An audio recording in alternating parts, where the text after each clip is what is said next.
Posti okom, posti sluhom, ne plaši se časnog posta.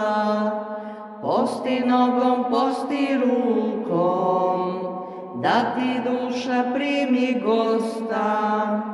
Na pričešće uvek hodi, snaži dušu pred Gospodom.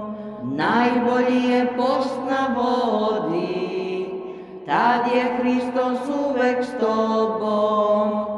Kako čovek s okom posti, pitaće neznalica, kad vam dođu mili gosti, s osmehom imite lica. I ne slušaj ružne priče, neki uho posti tvoje, Gospodu će biti milo, anđeli uz tebe stoje.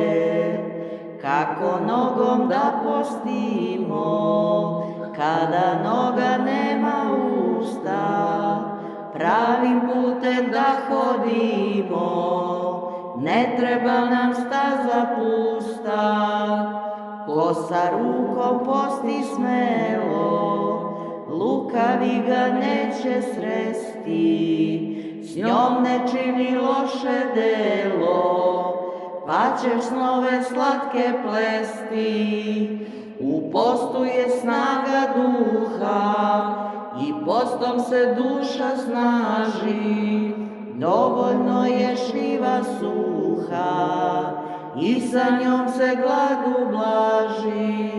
A kad odeš u hram sveti, na molitvu i pričešće, na tebe će duh da sleti, zato u hram idi češće.